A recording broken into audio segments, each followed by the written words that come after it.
श्रीपञ्चमुख हनुमत कवच श्रीगरुड उवाच अथ ध्यानं प्रवक्ष्यामि शृणु सराङ्गसुन्दर यत्कृतं देवदेवेन ध्यानं हनुमता प्रियम् पंचवक्त्रं महाभीमं त्रिपञ्चनयनैर्युतं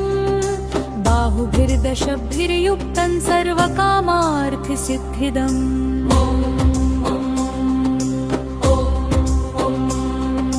पूर्वं तु वानवक्त्रं कोटिसूर्यसम्प्रभं दंष्ट्राकरालवदनं भृगुटिकुटिलेक्षणम् अस्यैव दक्षिणं वक्त्रं नारसिंहं महाद्भुतम् अत्युग्रतेजो वपुषं भीषणं भयनाशनम्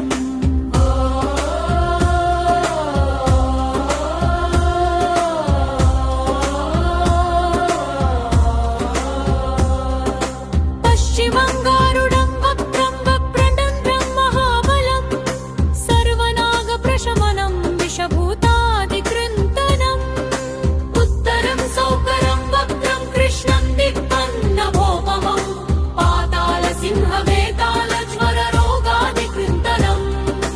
ऊर्ध्वं हयाननं घोरं दानवान्तकरं परं येन वक्त्रेण विप्रेन्द्रतारकाख्यं महासुरम्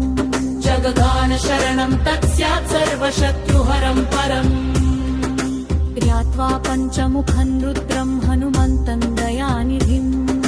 खड्गं त्रिशूलं खट्वाङ्गं पाशमङ्कुशपर्वतम् मुष्टिं कौमोदकीं वृक्षं धारयन्तं कमण्डलुं हिन्दिम्बालं ध्यानमुद्रां दशभिर्मुनिपुङ्गवम् एतान्यायुधजालानि धारयन्तं भजाम्यहम् प्रेतासनोपविष्टं ततसभ्राभरणभूषितं दिव्यमाल्याम्बरधरं दिव्यगन्धानुलेपनम् सर्वाश्चर्यमयं देवं हनुमद्विश्वतोमुखम् पञ्चास्यमच्युतमनेकविचित्रवर्णवक्त्रम् शशाङ्कशथिरम्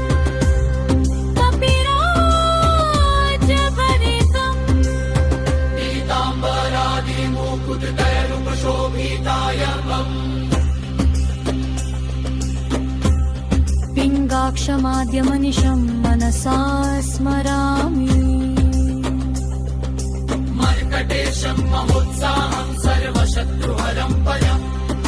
शत्रुं संहर मान् रक्ष श्रीमन्नापदमुद्धर ॐ हरिमर्कटमर्कटमन्त्रमिदं परिलिख्यति लिप्यति वामतले यदि नश्यति नश्यति शत्रुकुलं यदि मुञ्चति मुञ्चति वामरता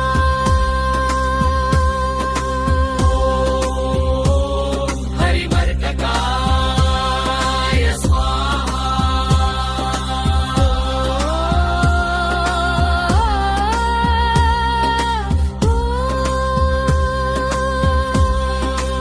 ॐ नमो भगवते पञ्चवदनाय पूर्वकपिमुखाय सकलशत्रुसंहारकाय स्वाहा ॐ नमो भगवते पञ्चवदनाय दक्षिणमुखाय करालवदनाय नरसिंहाय सकलभूतप्रमथनाय स्वाहा ॐ नमो भगवते पञ्चवदनाय पश्चिममुखाय गरुडाननाय सकलविषहराय स्वाहा ॐ नमो भगवते पञ्चवदनाय उत्तरमुखाय आदिवराहाय सकलसम्पत्कराय स्वाहा ॐ नमो भगवते पञ्चवदनाय ऊर्ध्वमुखाय हयग्रीवाय सकलजनवशकराय स्वाहा ॐ श्रीपञ्चमुख हनुमन्ताय आञ्जनेयाय नमो नमः